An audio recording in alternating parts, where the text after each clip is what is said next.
ओम शांति। मीठे मीठे बाबा अपने आत्मा रूपी बच्चों को सुख शांति से संपन्न करने के लिए बहुत सारी युक्तियां बताते हैं। हाँ, देखिए बाबा हम किनको कह रहे हैं? पारलौकिक पिता निराकार, जिनका अपना कोई शारीरिक आकार नहीं है। हाँ, निराकार का मतलब कोई शारीरिक आकार नहीं है। वो बहुत उत्तम से उत्तम विचारों से सदा संपन्न है।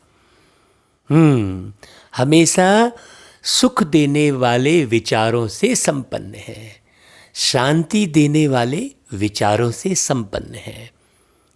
सृष्टि के आदि मध्य अंत के ज्ञान से संपन्न है।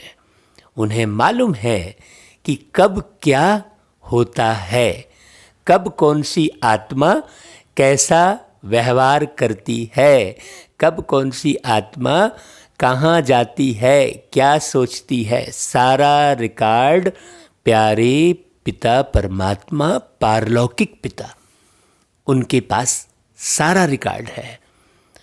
हमें मालूम नहीं है, इसलिए हम यह सोचते रहते हैं कि मेरे साथ बहुत दिनों से गड़बड़ चल रहा है। साल भर हो गए, 2 साल हो गए, 10 साल हो गए, मेरी स्थिति सुधर ही नहीं रही है।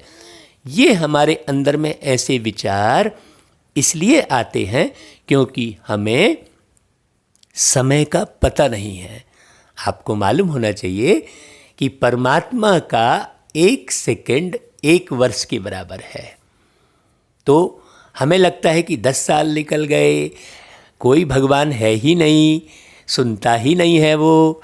ऐसा कई लोग ऐसे हरास और हताश और तनाव में आ जाते हैं क्योंकि जीवन का पता नहीं है उन्हें। 2 बातों का ज्ञान होना बहुत अनिवार्य है।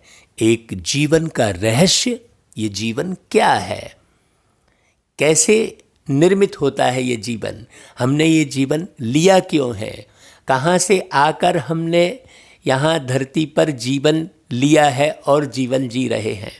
एक बात, हमारे जीवन जीने का उद्देश्य क्या है। हाँ, एक तो जीवन का रहस्य।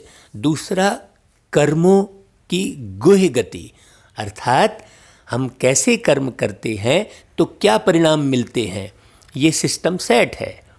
ऐसा नहीं, और किस कर्म के परिणाम कब मिलते हैं, किस प्रकार से मिलते हैं, ये सारी नॉलेज प्यारे पिता परमात्मा शिव बाबा हमें मुरली के माध्यम से देते हैं। ये जो वाणी है इसे ही मुरली कहते हैं। वो मुरली नहीं जो 7 छेदों वाली होती है, लकड़ी की मुरली नहीं। वास्तव में वो गीत है ना कि जीते लकड़ी मरते लकड़ी, अजब तमाशा लकड़ी का, अजब तमाशा लकड़ी का, ऐसा गीत है। तो वास्तव में लकड़ी क्या है? जैसे मुरली लकड़ी की बनी होती है, ये लकड़ी क्या है? ये लकड़ी 5 तत्व से बना हुआ एक सामान है, समझ लीजिए, एक वस्तु है 5 तत्व से बनी हुई। उस लकड़ी में भी सारे तत्व हैं। जल तत्व है, अग्नि तत्व है, आकाश तत्व है, वायु तत्व है, सारे तत्व हैं। अगर सारे तत्व किसी सामग्री में ना हो तो वो ज्वलनशील ना हो, उसे जलाया ना जा सके, है ना। तो ये लकड़ी, जीते लकड़ी मरते लकड़ी का मतलब क्या हुआ कि ये शरीर 5 तत्व से बना है, उसे लकड़ी शब्द कह दिया है। और बांसुरी भी लकड़ी की बनी है, 7 छेद हैं उसमें, और वो 7 छेद हम बराबर बैलेंस करके बजाते हैं तो बहुत मधुर धुन निकलती है उस काठ की मुरली में। तो वास्तव में ये काठ है शरीर हमारा। कहते हैं मन चंगा तो कठौती में गंगा। कठौती क्या है? ये शरीर है। हाँ, यदि मन दुरुस्त है, चंगा है, उसमें किसी प्रकार की उदासी नहीं है, उस मन में कोई तनाव नहीं है, तो इस शरीर में रहते रहते हम ज्ञान की गंगा में स्वयं को नहला सकते हैं और पावन बना सकते हैं। हाँ, ये कठौती में गंगा, तो कठौती भी इस शरीर को कह रहे हैं, और ये जो बांसुरी है वो भी इस शरीर का ही प्रतीक है। और इसमें आत्मा, मैं आत्मा बैठा हूँ, आप आत्मा बैठे हैं, 7 गुणों से संपन्न।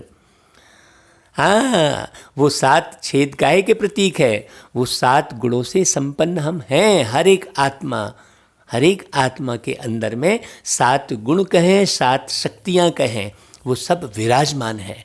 शांति पहली, आनंद, प्रेम, सुख, ज्ञान, शक्ति और पवित्रता, ये 7 गुण कहें, शक्तियाँ कहें कि हर एक आत्मा में समाहित है। बस उनको मैनेज कैसे करना है। हाँ, जैसे हर एक मनुष्य वो बांसुरी नहीं बजा सकता जिसने नहीं सीखा है। 7 छेद भी है, फूंकने के लिए माध्यम भी है कि हवा उसमें फूके और 7 छेदों को बराबर बैलेंस करके बहुत सुंदर मधुर धुन निकल सकती है, लेकिन हर एक मनुष्य नहीं सीख पाता। उसी प्रकार ये जीवन है। जीवन में भी इन 7 गुणों को व्यक्ति मैनेज करना सीख जाए तो उसका जीवन बहुत सुख शांति से संपन्न हो जाए। तो इसीलिए बाबा के ज्ञान को मुरली क्यों कहा जाता है?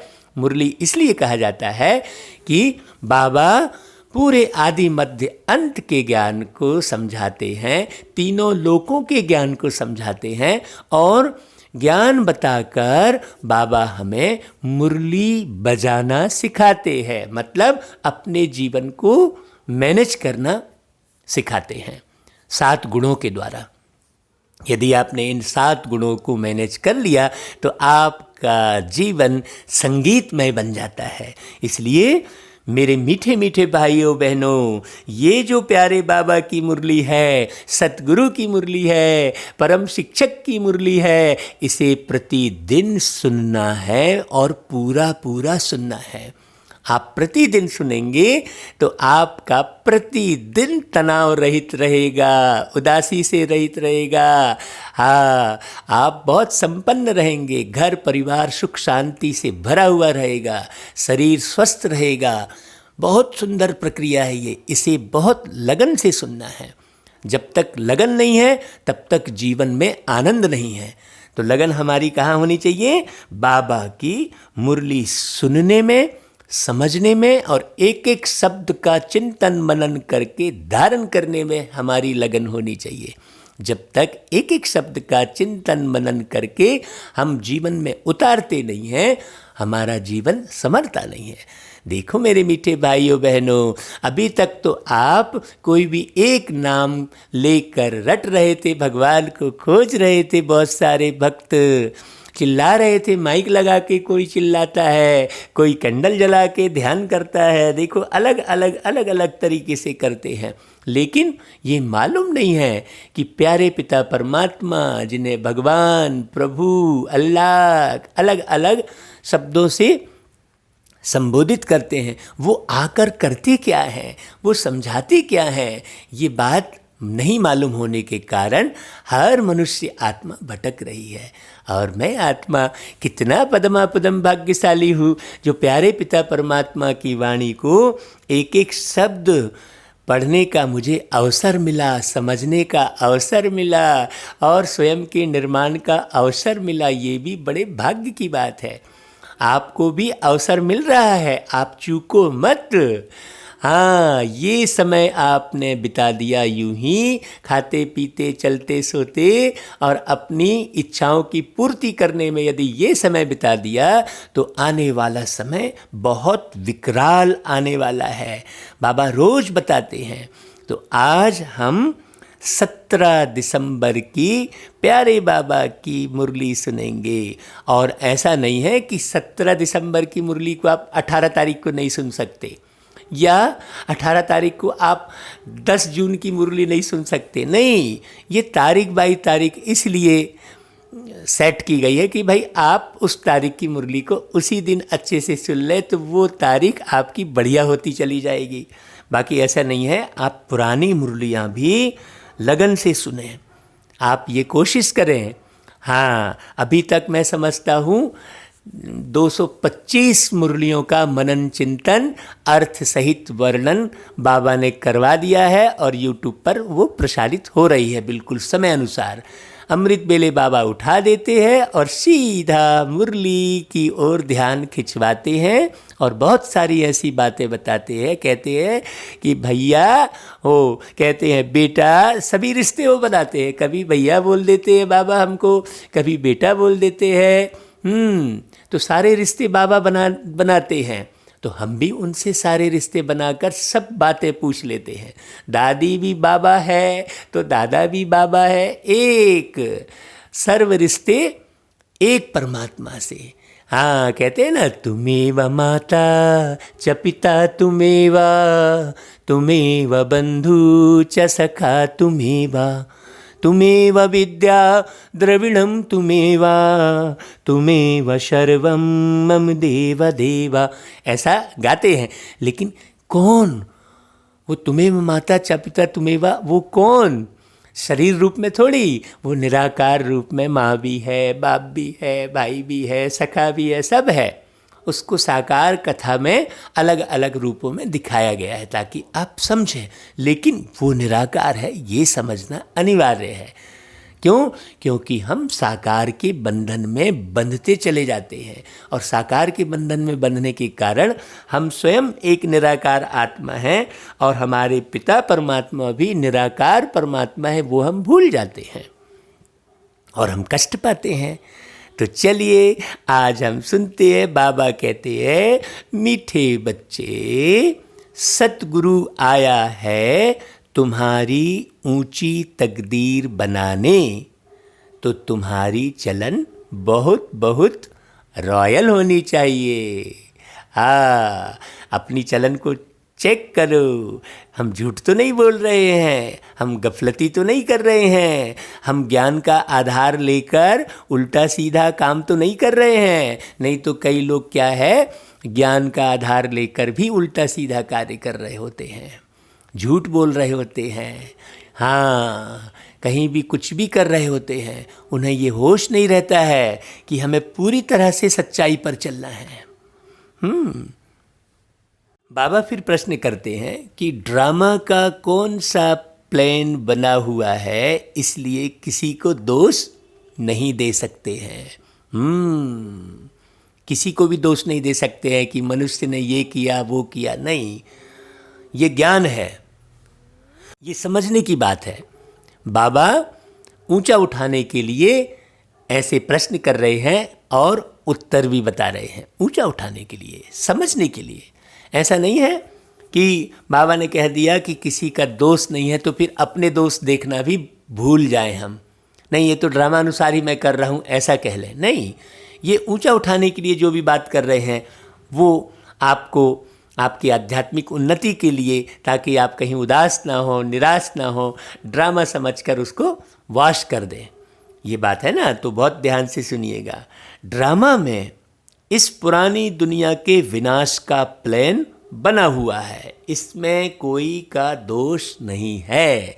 मतलब भाई, अब यदि मान लीजिए किसी ने खराब कर्म किए हैं तो उसको सज़ा देने के लिए भी सारे नियम कानून पूरे पहले से सेट रहते हैं ना, कि भाई तुम ये करोगे तो तुम्हारे ऊपर ये धारा लगेगी और इस धारा के तहत तुम्हें ये सज़ा मिलेगी। ये पूरा सेटेड रहता है, संविधान एक सेट रहता है। तो एक मानवीय संविधान है और एक ईश्वरीय संविधान है, तो संविधान बना हुआ है।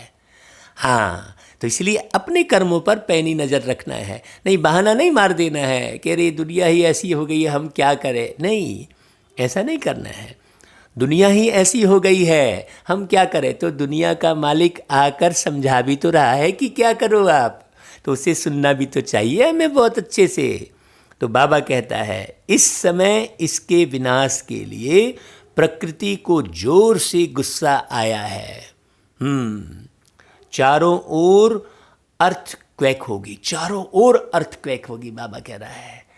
सिस्टम सेट है ये, अब इसे अच्छे से समझ लो भाई। चारों ओर अर्थक्वेक होगी तो कितना हाहाकार मचेगा। तो उस हाहाकार मचने से पहले आप मुरली सुनकर स्वयं को संपन्न बना लो। समझ जाओ कि भाई जीवन का अंत तो नहीं है, चाहे कितना भी घर गिर जाए, पूरा सागर उथाल खा जाए, लेकिन तुम तो नहीं मरोगे ना। ये भी तो पक्का करा रहे बाबा कि कुछ भी गड़बड़ हो जाए लेकिन तुम्हारा कुछ नहीं होना है। मतलब तुम आत्मा का कुछ नहीं होना है, तुम तो अशरीरी निराकार हो। तुम्हारा शरीर नष्ट होगा तो तुमको फिर शरीर मिलेगा, फिर तुम शरीर बना लोगे अपना, लेकिन ज्ञान के आधार पर बनाओगे ना। हाँ भाई, आजकल क्या है, ज्ञान का दुरुपयोग करते हैं सब। बाबा ने कहा ना कि सब में 7 गुण 7 शक्तियां हैं, उसमें ज्ञान भी एक गुण और शक्ति के रूप में विराजमान है हर एक आत्मा के अंदर। लेकिन कोई उस ज्ञान का सदुपयोग करते हैं, कोई दुरुपयोग करते हैं। अब कहा जाता है कि भाई 5 ज्ञानी थे, तो एक को जो है समझने की पावर थी कि ये क्या चीज़ है, दूसरे को जो है उस समझ को विकसित करने की पावर थी, तीसरे को उसमें उसको सजीव बनाने की पावर थी। ऐसा वो 5 लोग थे, तो उनमें ये सारी पावर थी। तो अब वो जंगल में जा रहे थे, तो उन्होंने देखा कि अरे बहुत सारी हड्डियाँ बिखरी हुई हैं। तो एक ने सोचा कि ये अलग अलग हड्डियाँ बिखरी है, चलो इन्हें हम इकट्ठा करते हैं, देखते हैं ये किसकी हड्डियाँ हैं, क्या है। तो उन्होंने सब इकट्ठा किया, तो हड्डी पूरी जमाई। फिर उसके बाद दूसरे ने उस पर, उसको ये ज्ञान था, तो दूसरे ने क्या किया कि उसमें चर्बी लगाई। और फिर देखा तो भाई वो एक शेर बन रहा था, शेर बन रहा था। तो अब ये ज्ञान होना चाहिए कि अरे ये तो शेर बन रहा है, तो हम इसे छोड़ दें। नहीं, वो ज्ञान लगाए हुए थे, चर्बी लगाए। उसके बाद उसमें और जो व्यक्ति था उसको जो है ज्ञान था उसे खड़ा करने का, तो उसको खड़ा कर दिया। फिर एक को ज्ञान था उसमें प्राण फूंकने का, तो उसमें प्राण फूंक दिया। अब जैसे ही उसमें प्राण फूंक दिया, शेर 5 को खा गया। तो ज्ञान का उन्होंने क्या किया भाई, उन्हें ये ध्यान था कि चलो ये मालूम हो गया है कि ये चीज़ है, तो अब ये नुकसानदेह है, तो अब यहाँ हमें ज्ञान नहीं लगाना चाहिए, इसे छोड़ देना चाहिए। लेकिन उन्होंने अपना ज्ञान वहाँ भी लगाया, और वो शेर क्या किया कि उन 5 को खा गया। तो उनका जीवन लीला समाप्त हो गई।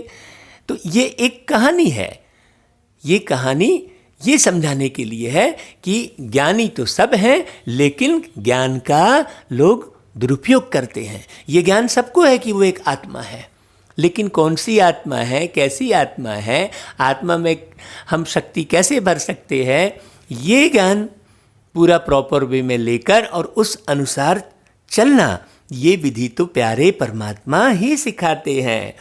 हाँ, अब देखिए इसी के कारण कितने सारे जो है नुकसान पहुंचाने वाले चीज़ों का निर्माण हुआ है।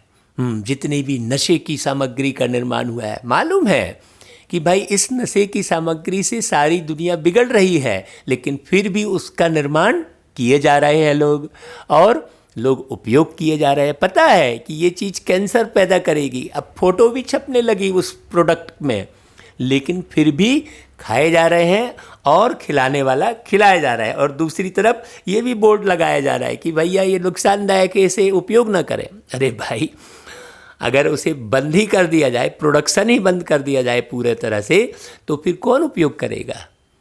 देखिए कैसी भ्रांति है दुनिया के अंदर में, है ना। तो बाबा कहते हैं ये सब जानते हुए, ये सब ड्रामा में फिक्स है, ये होगा ही, अर्थक्वेक होगी ही, मकान गिरेंगे, फ्लड आएगी, अकाल पड़ेगा।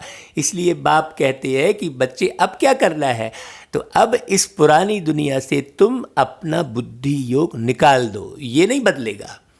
तुम ये मत सोचो कि नशे की सामग्री बनना बंद हो जाएगी, तुम ये नहीं सोचो कि यार अर्थक्वेक ना आए।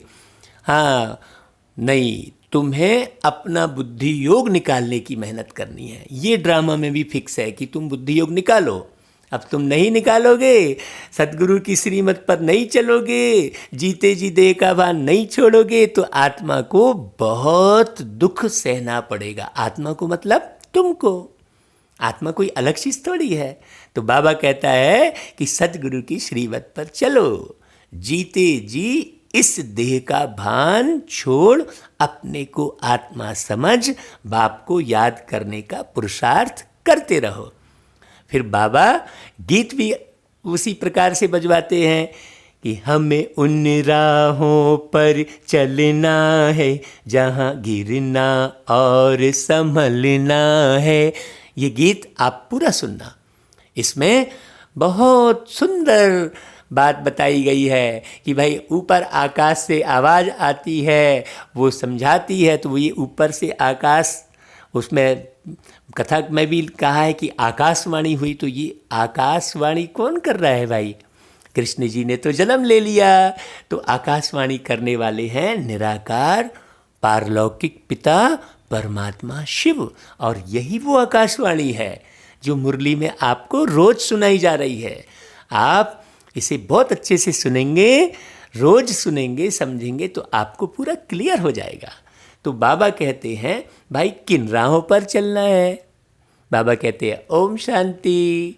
हाँ, पहला शब्द बाबा कहते हैं ओम शांति, क्योंकि ओम मतलब होता है मैं एक आत्मा, 3 अक्षर से बना है। तो तुम आत्मा पूरी तरह शांति में रहकर मुरली सुनो। इसलिए बाबा पहला शब्द, माने मीठे बच्चे कहने के बाद, प्रश्न उत्तर करने के बाद, फिर पहला शब्द बाबा ओम शांति ही बोलते हैं कि भाई अपना से प्रश्न किया और मीठे बच्चे में सार सुना, और फिर उसके बाद अंदर देखो कितनी शांति आई। हाँ, कहीं बच्चे के प्रति मोह, कहीं वस्तु के प्रति आकर्षण, कोई काम याद आ रहा है, ऐसी स्थिति न रहे। हाँ, कोई ग्लानि हो रही है, अरे मैं ये नहीं कर पाया, वो नहीं कर पाया, ये सब आवाज़ से परे, तब आप मुरली सुनो। तो बाबा कहता है, गीत बजाने के बाद बाबा कहता है भाई किन राहों पर चलना है? गुरु की राह पर चलना है। यह कौन सा गुरु है?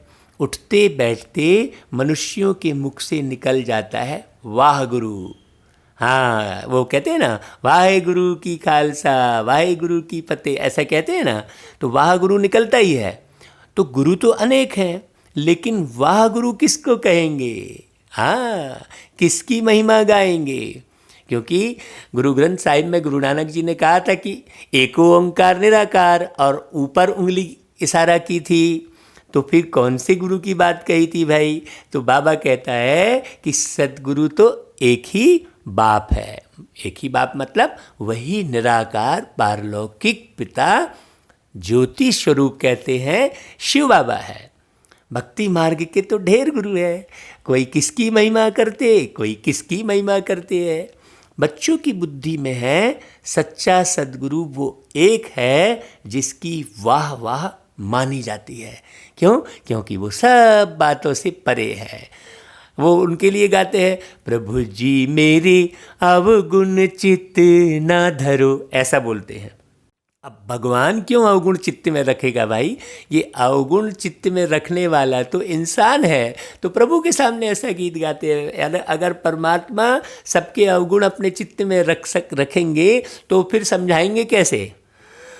आप एक दो को इसलिए नहीं समझा पाते हैं क्योंकि बहुत सारे मनुष्यों के अवगुण अपने चित्त में रखते हैं, बाबा नहीं रखते हैं, है ना भाई? तो वो ये इसलिए उनकी वाह वाह मानी जाती है।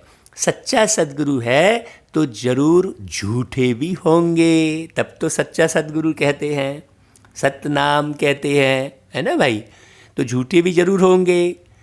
बाबा कहते हैं सच होता है संगम पर। जब कलयुग अंत और सतयुग प्रारंभ होने वाला होता है, वो बीच का ये जो समय है, समय की भी पहचान हमें होनी चाहिए। भक्ति मार्ग में भी सच की महिमा गाते हैं। ऊंचते ऊंच बाप ही सच्चा है, जो ही लिबरेटर गाइड भी बनता है। हाँ, इसलिए उन्हें सत्यम शिवम सुंदरम कहते हैं। कहते हैं ईश्वर सत्य है, सत्य ही शिव है, शिव ही सुंदर है या सत्य सत्यम शिवम सुंदरम। आपने ये गीत सुना होगा, इसे पूरा सुनिएगा। बहुत प्यारा गीत है, इसमें बहुत गहराई है। इसे अच्छे से, अभी तक आपने कई बार सुना होगा, लेकिन उन शब्दों को गौर से सुनिए। हाँ, नहीं तो हम गीत तो बहुत अच्छे अच्छे सुनते हैं, लेकिन ध्यान ही नहीं रहता है। पूरे समय हमारा कर्म चिंतन रहता है, तो हम गीतों को अर्थ सहित नहीं सुन पाते हैं। हाँ, इसलिए हमने अर्थ सहित गीतों का कार्यक्रम भी बनाया। आवाज़ आपकी, गीत हमारे, ऐसा कार्यक्रम बनाया।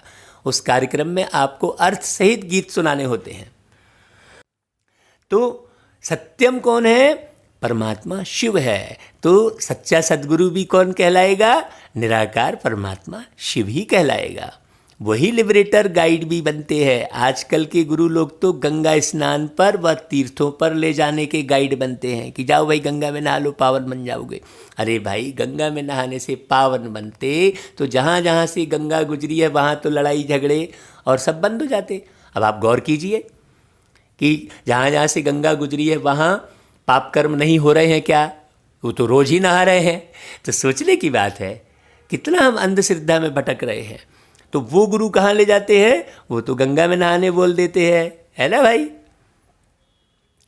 तो पतित पावन सद्गुरु को ही कहा जाता है। और फिर भी आप गाते हो भाई, गंगा में नहाने के बाद भी गाते हो कि हे पतित पावन आओ, है ना? तो बाबा कहते हैं कि वो गुरु लोग पावन बना न सके। वो कोई ऐसे नहीं कहते हैं कि माँ में कम याद करो। यहाँ तो प्यारे बाबा रोज कहते हैं कि अपने को आत्मा समझ, मुझ पारलौकिक पिता निराकार परमात्मा को याद करो, ऐसा रोज कहते हैं। बल गीता भी पढ़ते हैं, परंतु अर्थ का पता बिल्कुल नहीं है। उस कथा कहानी में हम पढ़ जाते हैं कि ऐसे ऐसे हुआ था, जबकि वो ऐसे हुआ नहीं था। वो कहानी इसलिए बताई कि आपको ज्ञान समझ में आए।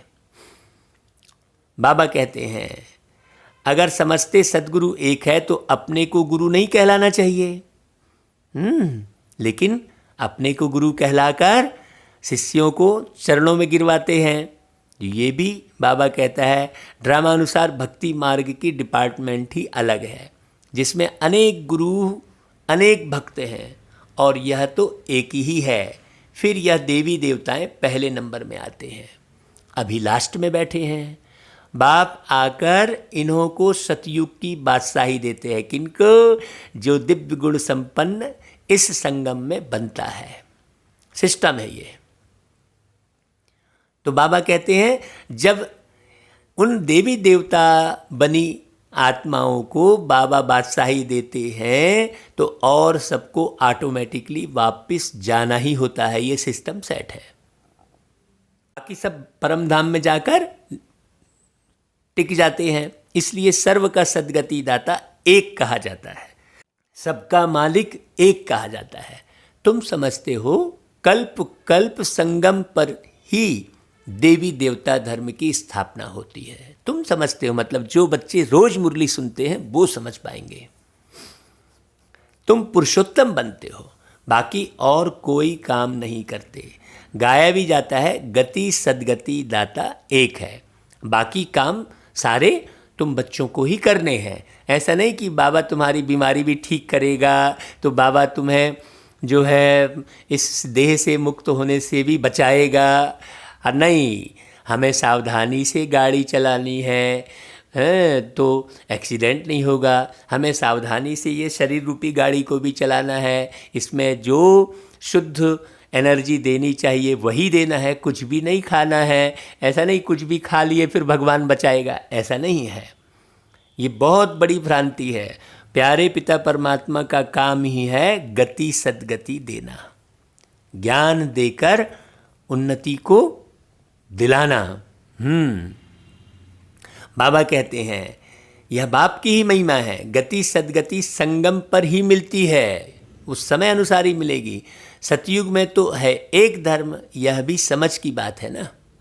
एक धर्म का मतलब क्या हुआ?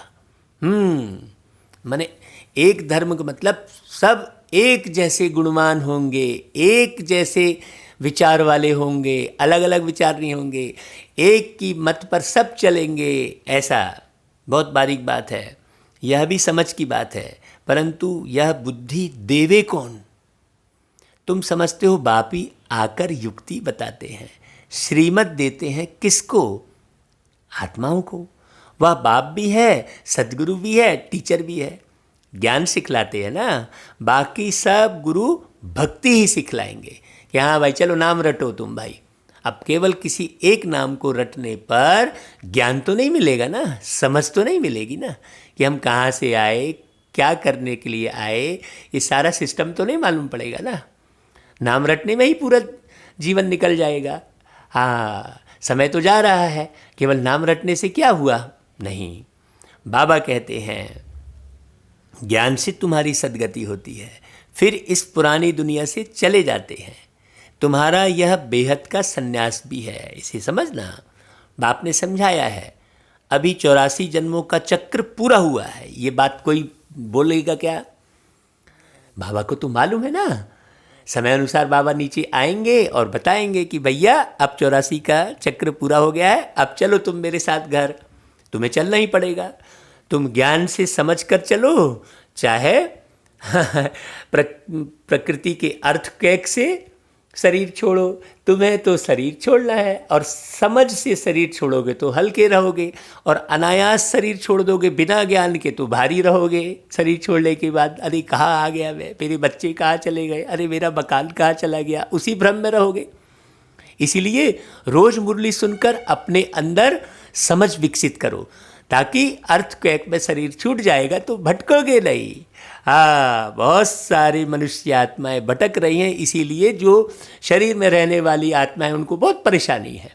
भटक भटक के वो आत्माएं किसी भी शरीर में प्रवेश करके उनको हैरान परेशान करती हैं, किसी भी घर में रहकर उनको डराती रहती हैं। और जो आत्मा शरीर में रहकर जिंदा है, जीवन जी रही है, वो घबराती रहती है कि उसे पता ही नहीं है कि क्या हो रहा है करके। बाबा आके ज्ञान पूरा अच्छे से समझा रहे हैं कि भाई ज्ञान से ही तुम्हारी सद्गति होगी, फिर इस पुरानी दुनिया से चले जाते हैं। 84 का चक्र पूरा हुआ है, अब यह दुनिया खत्म होनी है, स्पष्ट बोल रहे हैं। कोई गुरु सदगुरु जो है ऐसा नहीं बोलेगा कि ये दुनिया अब पूरी खत्म होनी है। कौन सी दुनिया? कलियुगी दुनिया। ऐसा नहीं कि पूरी जो है पृथ्वी सागर में चली जाएगी, जलमग्न हो जाएगी, नहीं, ऐसा नहीं है। बदल रही है दुनिया, परिवर्तन संसार का नियम है, कहा है गीता में। बहुत बारीक समझनी। उन्होंने तो फिर क्या बोल दिया कि ये पूरी पृथ्वी सागर में चली जाएगी। ये पूरी पृथ्वी सागर में चली जाएगी तो फिर एक तरफ समुद्र मंथन भी दिखा दिए। जब पूरी पृथ्वी सागर में चली गई तो फिर समुद्र मंथन के लिए पहाड़ कहाँ से आया? पहाड़ तो पृथ्वी के ऊपर ही रहेगा क्या? बड़ी बहुत बारीक समझने की बात है। बाबा कहता है जैसे कोई बीमार सीरियस होता है तो कहेंगे अब यह तो जाने वाला है, उसको याद क्या करेंगे, शरीर खत्म हो जाएगा। बाकी आत्मा तो जाकर दूसरा शरीर लेती है, उम्मीद टूट जाती है। बंगाल में तो जब देखते हैं उम्मीद नहीं है तो गंगा पर जाकर डुबोते हैं कि प्राण निकल जाए। ऐसे ही मूर्तियों की भी पूजा कर, फिर जाकर कहते हैं डूब जा डूब जा। अभी तुम जानते हो यह सारी पुरानी दुनिया डूब जानी है। डूब जानी है मतलब विषय विकारों में डूबकर पूरा स्वाहा हो जाती है ये पुरानी दुनिया। पुरानी दुनिया मतलब लोग, झाड़ पेड़ नहीं। फ्लड्स होंगी, आग लगेंगी, भूख में मनुष्य मरेंगे, यह सब हालतें आनी ही है। क्यों आनी है? क्योंकि मनुष्य ने कर्म ऐसे किए हैं तो सिस्टम सेट है। हाँ, वैसी बीमारी होना ही है क्योंकि अज्ञानतावश मनुष्य ने कर्म किए हैं। अब ज्ञान सुनकर अपने कर्मों को बारीकी से सुधारिए। हाँ, झूठ बिल्कुल मत बोलिए, मिलावट बिल्कुल मत कीजिए। हाँ, बहुत सारी ऐसी बातें हैं, जब आप रोज़ मुरली सुनेंगे तो क्लियर होगा। बाबा कहते हैं इस समय प्रकृति को गुस्सा आता है तो सबको खलास कर देती है। यह सब हालतें सारी दुनिया के लिए आनी है, सारी दुनिया के लिए। आपने देखा ना अभी सारी दुनिया के लिए एक साथ एक जो है वाक्यात गुजरा, कोरोना सब तरफ फैला, कैसे हाहाकार मचा। ये एक डेमो था, हाँ, लोगों को जागृत करने के लिए। अब जैसे कहते हैं कि भाई एक चौकीदार होता है, वो रात को कहता है जागो, जागते रहो, ऐसा कहता है। अरे भाई जागते रहो, सब क्यों जागे भाई? आपको जगाने के लिए चौकीदार बनाया गया है और वो जागते रहो कहता है। यदि सबको ही जागना होता तो तुम्हें चौकीदार क्यों बनाया जाता? तो वास्तव में उस जागते रहो का मतलब है कि भाई बुद्धि से जागते रहो, बुद्धि को भ्रष्टता की तरफ मत ले जाओ। तो बाबा कहता है कि यह सब हालतें सारी दुनिया के लिए आनी है। अनेक प्रकार का मौत आ जाता है, बॉम्ब्स में भी जहर भरा हुआ है, थोड़ी बांस आने से बेहोश हो जाते हैं। यह तुम बच्चे जानते हो कि क्या क्या होने का है। बाबा ने ये बहुत पहले मुरली चलाई है, 1936 से लेकर 1969 तक बाबा साकार ब्रह्मा के तन में आए और ये सारी मुरली चलाई। तो बहुत पहले बोल दिया। उसके बाद तो कई अर्थक्वेक और कई सुनामी लहर आ चुकी है। हाँ, रिहर्सल दिखा चुके हैं कि भाई ऐसा पूरा होने वाला है। तो बाबा कहता है यह सब कौन कराते हैं? बाप तो नहीं कराते हैं ना, ये मनुष्यों के अपने कर्म के फलस्वरूप मिलता है। तो कई लोग इसे देवी प्रकोप कह देते हैं। भाई देवी प्रकोप क्यों होगा? देवी देवता कभी क्रोध करते ही नहीं है। वो इसी संगम पर सारा क्रोध, सारा विष शिव परमात्मा को दे देते हैं। इसलिए विष हरता कहते हैं, दुख हरता कहते हैं परमात्मा शिव को। इसलिए उन्होंने शंकर के गले में नीला दिखा दिया है। वास्तव में परमात्मा शिव आकर सारा हर लेते हैं। तो देवी प्रकोप थोड़ी है, ये तो मनुष्यों के अपने कर्म हैं। आदमी अपने कर्म नहीं देखता और कहेगा भगवान नाराज हो गया है तो देवी प्रकोप है, ऐसा कुछ नहीं है। हाँ, प्रकृति को हमने बिगाड़ा तो प्रकृति हमें दंड दे रही है। बहुत सोचने की बात है।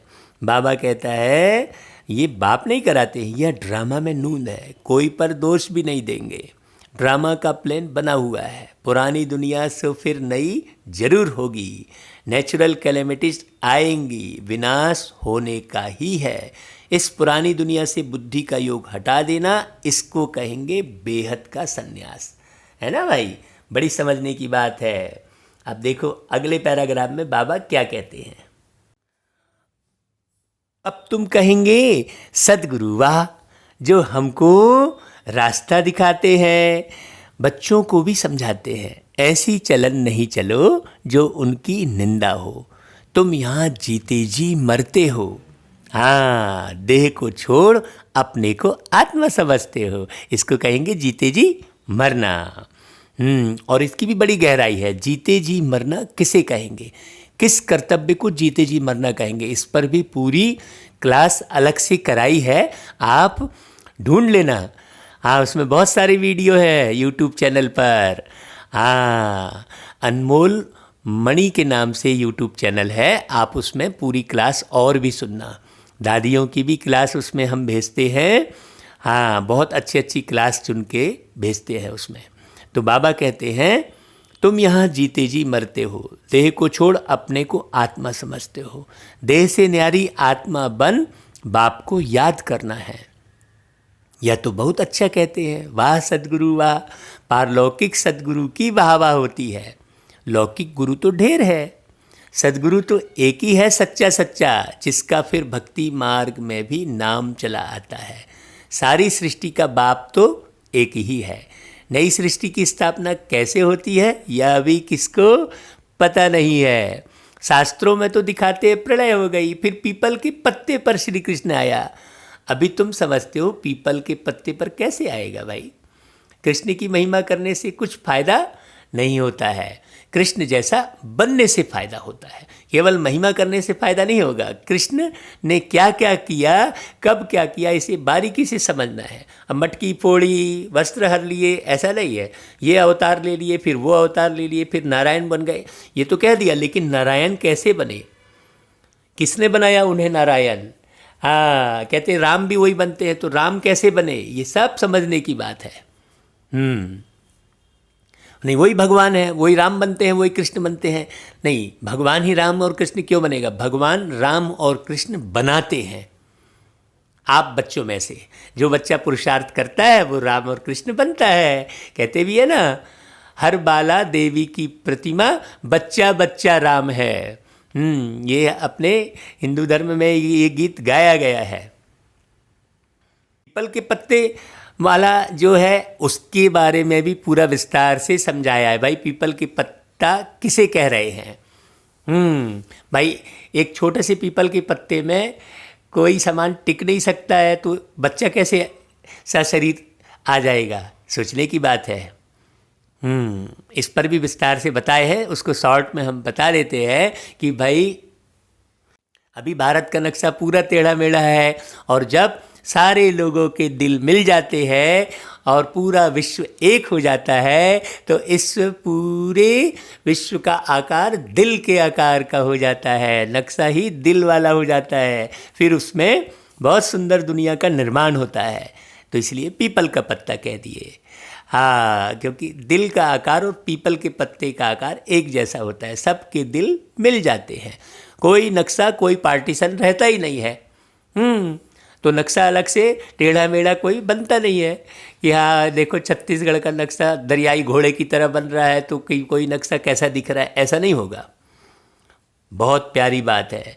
बाबा कहते हैं नई सृष्टि की स्थापना कैसे होती है यह नहीं मालूम, तुम्हें अब चढ़ती कला में ले जाने के लिए सद्गुरु मिला है। वो गीत है ना, सद्गुरु मिले मेरे सारे दुख बिसरे, अंतर के पट खुल गयो रे, सद्गुरु मिले। ये गीत भी पूरा बहुत अच्छा बना हुआ है, जो सद्गुरु की बात स्पष्ट करते हैं। तो बाबा कहते हैं कि कृष्ण की महिमा अलग है और परमात्मा शिव की महिमा अलग है। कहते हैं ना, चढ़ती कला तेरे भाने सर्व का भला। तो रूहानी बाप आत्माओं को बैठ समझाते हैं कि ये समय अभी चढ़ती कला का है। 84 जन्म भी आत्मा ने लिए हैं, हर एक जन्म में नाम रूप दूसरा हो जाता है। भाई अभी मैं अनमोल मणि के नाम से इस शरीर में बैठा हूँ, इस शरीर से निकलूँगा, नया शरीर में प्रवेश करूँगा, नई माँ के गर्भ में जाऊँगा, तो वो माता पिता मेरा नया नाम रख देंगे। हाँ, अभी तो शिव माँ बाप ने मेरा ये नाम रखा है, तुम्हें माता चा पिता तुम्हें वा, जो शिव मेरी माँ भी है, शिव बाबा मेरे पिता भी है, उन्होंने मेरा नाम अनमोल मणि रखा है। अब ये शरीर छोड़ दूंगा तो नाम बदल जाएगा, तो 84 बार शरीर लेते तो 84 नाम रूप हो जाते हैं। हाँ, ऐसे नहीं कहेंगे फलाने ने 84 जन्म लिए, नहीं, आत्मा ने 84 जन्म लिया। शरीर तो बदलते जाते हैं। तुम्हारी बुद्धि में यह सब बातें हैं, सारी नॉलेज बुद्धि में रहनी चाहिए। हाँ, कोई भी आए तो उनको समझाएं, आदि में था ही देवी देवताओं का राज्य, फिर मध्य में रावण राज्य हुआ, सीढ़ी उतरते रहे। सतयुग में कहेंगे सतो प्रधान, फिर सतो रजो तमो में उतरते जाते हैं। ये चक्र फिरता रहता है, कई बार फिरता है। हाँ, जैसे 12 घंटे की घड़ी है तो वो सुई पूरे 1 बजे में ही थोड़ी टिकी रहेगी। सेकंड कांटा जल्दी जल्दी घूमेगा, मिनट वाला थोड़ा कम धीरे घूमेगा, फिर घंटे वाला और बहुत धीरे घूमेगा। ऐसा ही ये सृष्टि के 5000 साल की जो घड़ी है वो धीरे धीरे टिक टिक करती है, वो दिखाई भी नहीं देती है। जैसे घंटे वाला कांटा भी घूम रहा है ये मालूम नहीं पड़ता है, लेकिन वो घूम रहा होता है। उसी प्रकार ये सृष्टि चक्र की जो घड़ी है वो बहुत बेहद की है, वो इतने धीरे धीरे टिक टिक करती है, बाबा ने कहा, तो ये मालूम नहीं पड़ता है। बाबा कहते हैं ये सृष्टि का चक्र अनादि बना हुआ है, इनके आदि मध्य अंत को जानना है, बिना जाने सद्गति नहीं मिलती है। मनुष्य होकर अगर नहीं जानते तो वह नास्तिक है ना। जानने से तुमको कितना ऊंच पद मिलता है, यह पढ़ाई कितनी ऊंच है।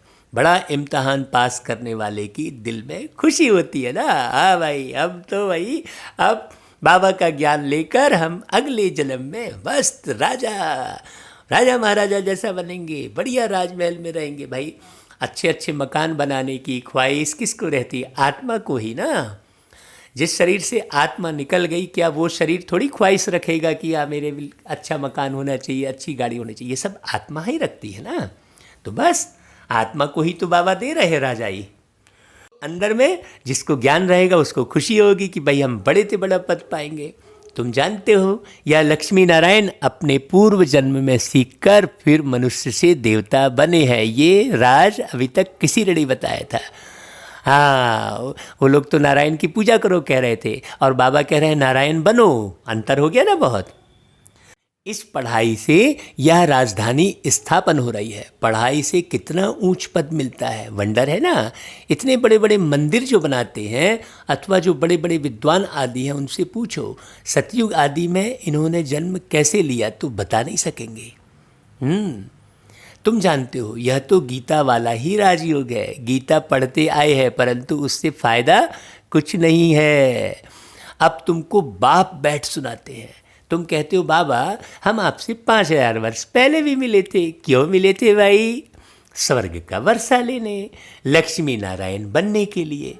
कोई भी छोटे बड़े बूढ़े आदि आते हैं, यह जरूर सीख कर आते हैं। एम ऑब्जेक्ट ही यह है।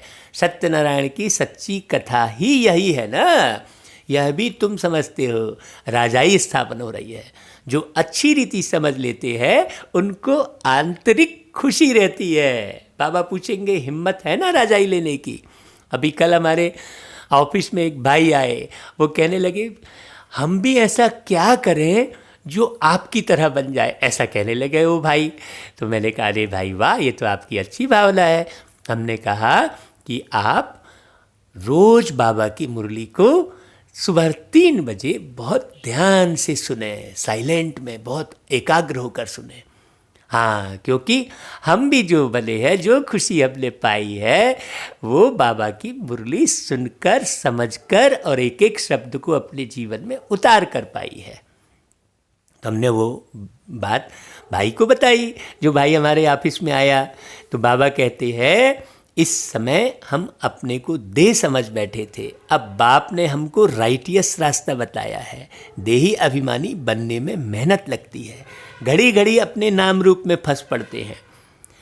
कहते हैं भाई इस नाम रूप से न्यारा होना है। अब आत्मा भी नाम तो है ना। हाँ, बहुत बारीक बात है इसमें। आत्मा भी नाम तो है ना, अब उसमें भी कंट्रोवर्सी हो जाती है। कोई रूह कह देता है, कोई सोल कह देता है। अरे भाई, इसलिए हमने कहा आप हो विचारों के पुंज। अब अपने अंदर के विचारों को चेक करो कि आप सकारात्मक पावरफुल थॉट्स हमेशा रखते हो कि नकारात्मक और व्यर्थ के विचारों में घूमते रहते हो। ये मूल बात है। हाँ, बाबा कहते हैं कि बाप है सुप्रीम परम पिता। लौकिक बाप को परम पिता नहीं कहेंगे भाई, परम अक्षर एक ही बाप को दिया है। हाँ, कहते हैं कृष्ण देवाय नमः, विष्णु देवाय नमः, ब्रह्म देवाय नमः, शंकर देवाय नमः और शिव परमात्माय नमः। अब कई शिव के बारे में बोलते हैं, हाँ हम तो शिव की बहुत भक्ति करते हैं, रोज़ जल ढारने जाते हैं, रोज़ मंदिर में जाते हैं, हम शिव का दुग्धाभिषेक करते हैं, दूध चढ़ाते हैं। नहीं भाई, वो भक्ति नहीं कहलाएगी। भक्ति अर्थात प्रेम। प्रेम परमात्मा से करते हैं। कहते हैं प्रेम करो परमात्मा से, प्रेम ही सुख का सार है। अब भाई आपने शिवलिंग में जाकर जल चढ़ा दिया, पानी और दूध पूरा चढ़ा दिया, ये प्रेम की गिनती में थोड़ी आएगा। ये प्रेम थोड़ी है कि मैंने एक पत्थर का शिवलिंग बनाया और उसमें वो कर दिया। नहीं, प्रेम वो है कि हम गुणवान बनकर दिखाएं। हाँ, सत्य मार्ग पर चल कर दिखाएं। हम किसी भी प्रकार से मिलावट न करें। हम जो है परेशान होकर उल्टे रास्ते न पकड़ें। हाँ, परेशानी को, जब परेशानी आती है तो अपने कर्मों की ओर निहारें। तो ज़रूर हमने कोई ना कोई कर्म ऐसे किए होते हैं जिससे हमें परेशानी आती है। आप सावधानी से नहीं चलेंगे। भाई आग में कोई चीज़ उबल रही है और आप वहाँ नज़दीक पहुँच जाएंगे तो आपकी चमड़ी जलेगी ही। तो भाई मने सावधानी बरतनी पड़ती है। ज्ञान सुनेंगे तो सावधानी आएगी। शिक्षा बहुत प्योर शिक्षा बाबा देते हैं। ऐसा नहीं कि कुछ भी करो तो तुम्हें फायदा हो जाएगा, नहीं। बाबा कहते हैं परम अक्षर एक बाप को ही दिया है, वाह गुरु भी इनको कहते हैं। बाबा कहते हैं कि तुम सिख लोगों को भी समझा सकते हो। ग्रंथ साहिब में तो पूरा वर्णन है, और कोई शास्त्र में इतना वर्णन नहीं है जितना ग्रंथ में है। जप साहिब सुखमनी में है, यह बड़े अक्षर ही 2 हैं। बाप कहते हैं साहिब को याद करो। अब अभी मैंने कुछ वर्षों पहले 500 सालाना मनाए थे सिख धर्म का। इसका मतलब यही हुआ कि 500 साल पहले सिख धर्म नहीं था, है ना। तो वो अभी अभी आए, वो परम धाम से वो सिख धर्म की आत्माएं लोग अभी अभी आए, तो उनके गुरु ग्रंथ साहिब में बहुत पवित्र ज्ञान है, उसमें समझने वाला ज्ञान है। इसलिए बाबा कहते हैं कि साहिब को याद करो तो तुमको 21 जन्म ले सुख मिलेगा। इसमें मूंझने की तो बात ही नहीं है। बाप बहुत सहज करके समझाते हैं। कितने हिंदू ट्रांसफ़र हो जाकर सिख बने हैं। तुम मनुष्यों को रास्ता बताने के लिए कितने चित्र आदि बनाते हो। इसमें धर्म परिवर्तन करने की आवश्यकता नहीं है, ज्ञान समझने की आवश्यकता है। अब वो उस धर्म में चला गया, वो उस धर्म में चला गया, ये कंट्रोवर्सी हो रही है ना। नहीं, बाबा एक धर्म की स्थापना करते हैं। देवी देवता धर्म मतलब हमेशा दिव्य गुणों से संपन्न बनने वाला धर्म। गुणों को धारण करना ही धर्म है। तो बाबा कहते हैं तुम आत्मा हो, फिर भिन्न भिन्न धर्मों में आए हो। यह वैरायटी धर्मों का झाड़ है, और कोई को यह पता नहीं है कि क्राइस्ट कैसे आते हैं। बाप ने समझाया नई आत्मा को कर्म भोग नहीं हो सकता। जो ऊपर से पहली बार आई है उसे तो पूरा सुख मिलेगा ना, क्योंकि उससे कोई विकर्म हुए नहीं है। कई हजार साल ऊपर में थी तो विकर्म तो किए नहीं है। तो बाबा कहते हैं उसे कर्म भोग नहीं हो सकता। क्राइस्ट की आत्मा ने कोई विकर्म थोड़ी ही किया जो सजा मिले। वह तो सतो प्रधान आत्मा आती है जिसमें आकर प्रवेश करती है, उनको क्रॉस आदि पर चढ़ाते हैं, क्राइस्ट को नहीं। बहुत बारीक बात समझाई बाबा ने। वह तो जाकर दूसरा जन्म ले बड़ा पद पाती है। पोप के भी चित्र हैं। इस समय यह सारी दुनिया बिल्कुल ही बर्थ नाटे पहनी है। देखो शिव बाबा सभी धर्मों की बहुत बारीक बात बताते हैं। हाँ, ताकि क्योंकि सभी धर्म के बच्चे परमपिता परमात्मा के हैं। सर्व आत्माएं परमात्मा के बच्चे हैं। हाँ, इसीलिए धर्म आदि की कोई बात नहीं है यहाँ पर। बाबा कहते हैं तुम भी बर्थ नाट ए पैनी थे, अब तुम बर्थ पाउंड बन रहे हो। ऐसे नहीं कि उन्हों के वारिस पिछाड़ी में खाएंगे, कुछ भी नहीं। तुम अपने हाथ भरपूर कर जाते हो, बाकी सब हाथ खाली जाएंगे। क्योंकि जो ज्ञान नहीं लेगा, हाथ यानी बुद्धि। आप जनरली लोग गाते हैं खाली हाथ आए थे खाली हाथ जाओगे, तो हाथ कौन सा है भाई? हाथ तो यहीं रह जाता है। वास्तव में बुद्धि रूपी हाथ। तो बुद्धि रूपी हाथ में आप ज्ञान रूपी खजाना रखो। हाँ, तो खाली हाथ नहीं जाना पड़ेगा। बाबा कहते हैं तुम भरपूर होने के लिए ही पढ़ते हो। यह भी जानते हो जो कल पहले आए हैं वही आएंगे। थोड़ा भी सुनेंगे तो आ जाएंगे, सब इकट्ठे तो देख भी नहीं सकेंगे। तुम ढेर प्रजा बनाते हो, बाबा सबको थोड़े ही देख सकते हैं। थोड़ा बहुत सुनने से भी प्रजा बनते जाते हैं, तुम गिनती भी नहीं कर सकेंगे। हाँ, इतनी प्रजा तुम्हारी बनती चली जाती है। बाबा कितना ऊंचा उठा रहे देखो। बाबा कहते हैं तुम बच्चे सर्विस पर हो।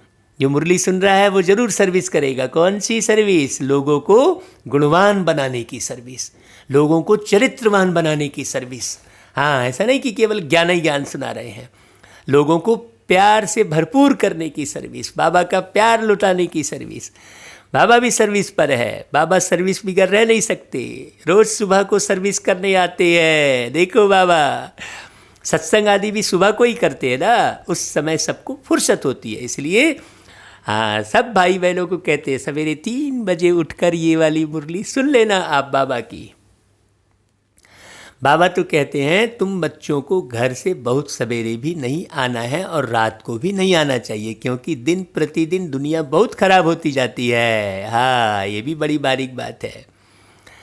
हाँ, बाबा यहाँ की भी सावधानी देते हैं, इसलिए गली गली में सेंटर ऐसा नज़दीक होना चाहिए जो घर से निकले सेंटर पर आए, सहज हो जाए। अभी तो ये बात बाबा बहुत पहले बोले, अभी तो सोशल मीडिया का माध्यम बन गया, आपको घर बैठे मोबाइल पर मुरली मिल रही है बाबा की। बाबा कहते हैं तुम्हारी वृद्धि हो जाएगी तब राजधानी स्थापन होगी। हाँ, बाप समझाते तो बहुत सहज हैं, यह राजयोग द्वारा स्थापना कर रहे हैं, बाकी यह सारी दुनिया होगी ही नहीं जो अभी देख रहे हैं। प्रजा तो कितनी ढेर बनती है, माला भी बननी है। मुख्य तो जो बहुतों की सर्विस कर आप समान बनाते हैं वही माला के दाने बनते हैं। हाँ भैया, मीठे मीठे भैया बहनों, जल्दी जल्दी बनो भैया। बाबा देखो कैसी मुरली चला रहे हैं। लोग माला फेरते हैं परंतु अर्थ थोड़ी ही समझते हैं कि वे माला क्यों फेर रहे हैं। बहुत लोग गुरु लोग माला फेरने के लिए देते हैं कि बुद्धि इसमें लगी रहे, काम महाशत्रु है ना, ताकि विषय विकारों में बुद्धि ना जाए बोल के माला दे देते हैं। दिन प्रतिदिन बहुत कड़ा होता जाएगा, तमो प्रधान बनते जाते हैं। अब लोगों ने वो माला भी छोड़ दी, अब कब तक रटे भाई, बोले काम भी तो करना है बोले। और बाबा ने क्या किया, बाबा ने ज्ञान ऐसा बताया जो आप कार्य व्यवहार में रहते हुए भी अंदर मनन चिंतन कर सकते हैं। अब आपको माला उठाकर घुमाने की आवश्यकता भी नहीं पड़ेगी। देखो बाबा ने कितनी जो है हर बातों को सहज कर दिया। बाबा कहते हैं कि दिन प्रतिदिन बहुत कड़ा होता जाएगा, तमो प्रधान बनते जाते हैं, यह दुनिया बहुत गंदी है। बाबा को बहुत कहते हैं हम तो बहुत तंग हो गए हैं, जल्दी सतयुग में ले चलो। बाप कहते हैं धीरज धरो भाई, स्थापना होनी ही है, यह खातरी है, यह खातरी ही तुमको ले जाएगी। बच्चों को यह भी बताया है तुम आत्माएं परम धाम से आई हो, फिर वहाँ जाना है, फिर आएंगे पार्ट बजाने, तो परम धाम को याद करना पड़े। बाप भी कहते हैं मामे कम याद करो तो विकर्म विनाश होंगे। यही पैगाम सभी को देना है, और कोई पैगंबर मैसेंजर आदि है ही नहीं।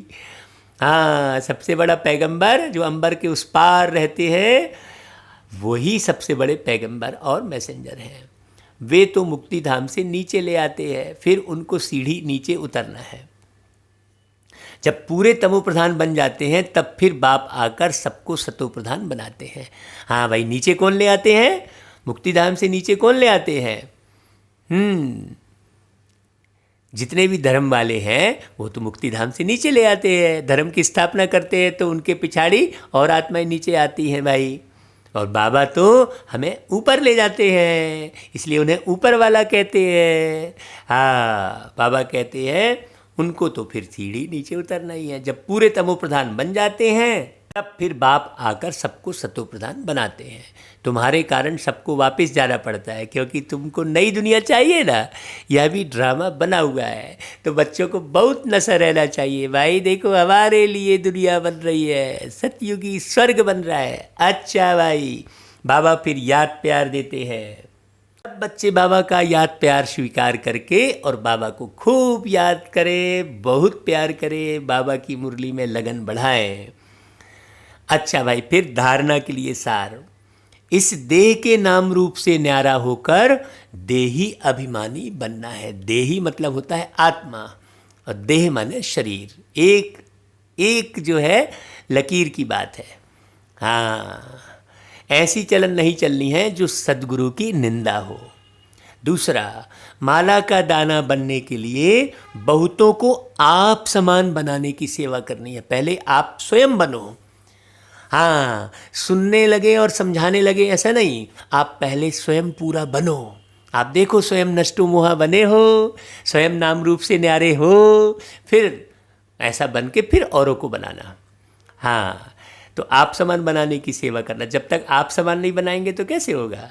आंतरिक खुशी में रहना है कि हम राजाई लेने के लिए पढ़ रहे हैं। यह पढ़ाई है ही नर से नारायण बनने की। हाँ, जैसे वो पढ़ाई होती है डॉक्टर बनने की, एक पढ़ाई होती है इंजीनियर बनने की, नहीं ना भाई, हैं आईएएस अफसर बनने की। तो ऐसे ही यह पढ़ाई है नर से नारायण बनने की। अच्छा भाई, फिर वरदान, कल्याणकारी वृत्ति द्वारा सेवा करने वाले सर्व आत्माओं की दुआओं के अधिकारी भव।